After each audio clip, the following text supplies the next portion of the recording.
Most offices are designed to keep work inside and life outside. But working from home changes that relationship. The line between work and life isn't a wall anymore. It's a choice. This project starts in a very normal place. A typical suburban backyard. A quiet neighborhood with nothing special on its own. But the question becomes simple. What would a small office look like if it wasn't designed to isolate you, but to keep you gently connected? Not an office that demands more productivity, not something meant to impress. Just a space that supports focus and still leaves room for life to happen nearby.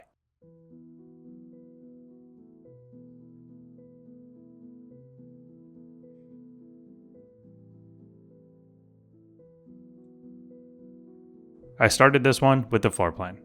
For a building this small, the layout matters more than the exterior. I wanted to understand the size first.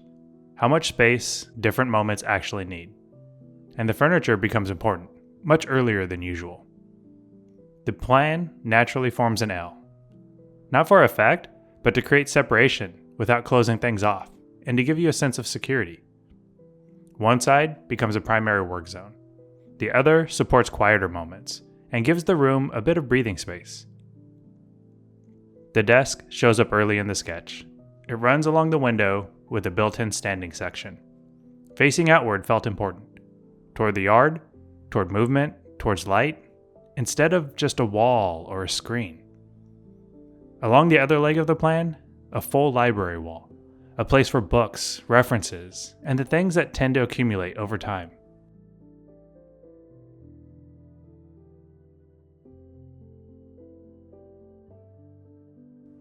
Near it, a small seating area.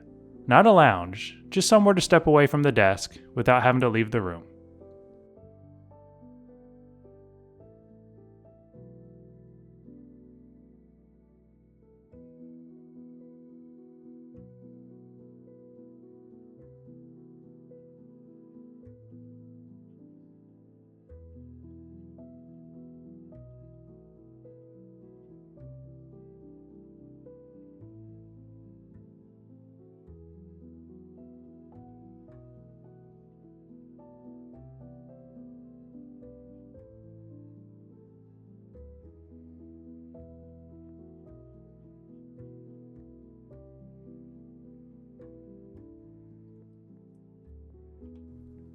Once the plan and furniture felt right, I moved into a quick color sketch of the elevation. Nothing precise, just enough to understand how the building might sit in the yard. A calm exterior, quiet and receding, with a warm interior, something you only notice once you step inside.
From there, I moved into the model. I started the same way I usually do, with the floor and the walls, just to establish a container to work inside from.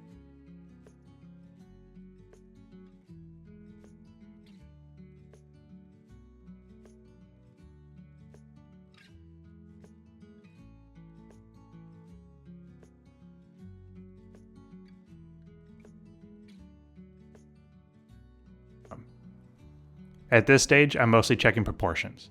How big the space feels, how close things are. The roof comes next, just to complete the volume.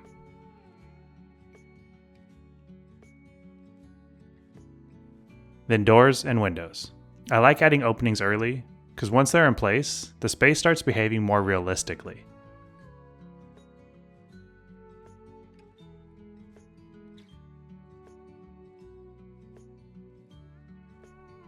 The first major interior element I modeled was the library wall.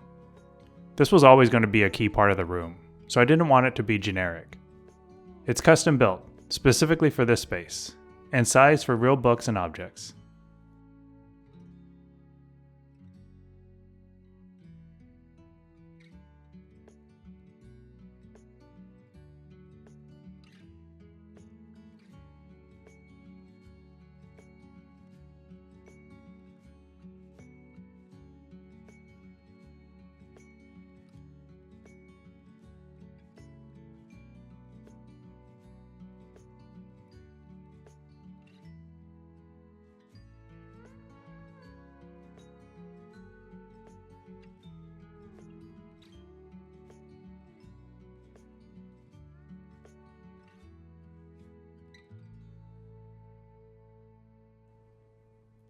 After that, I moved on to the desk.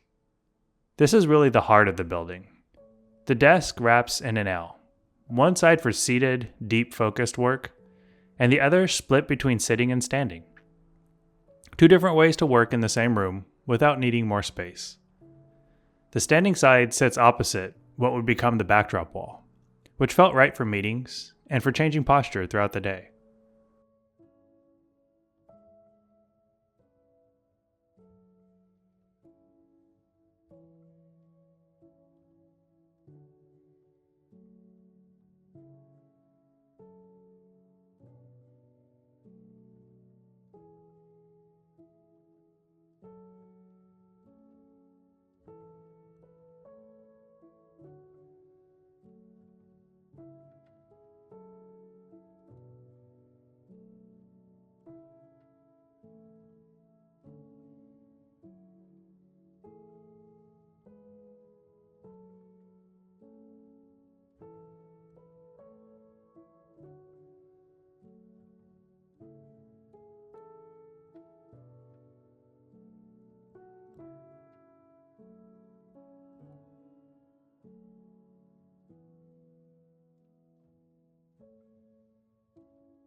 Next, I wanted to spend some time focusing on the backdrop wall.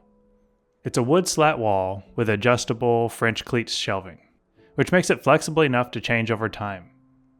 It's going to be clean on camera, but still personal.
After that, I started filling the space in.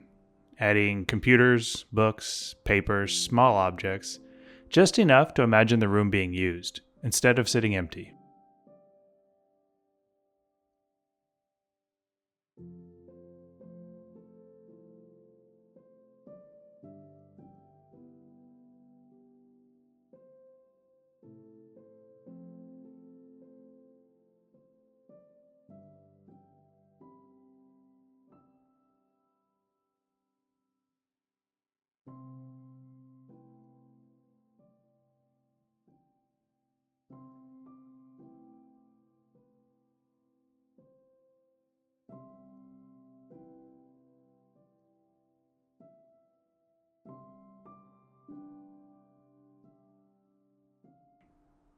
Once the modeling was complete, I spent some time experimenting with materials.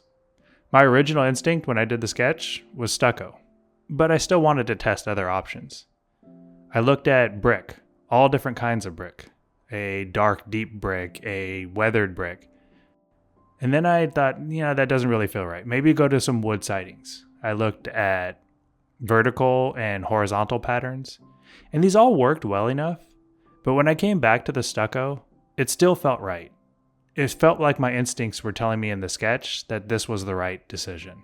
Not because it was the only option, just because it aligned with everything else, and it made the space feel right.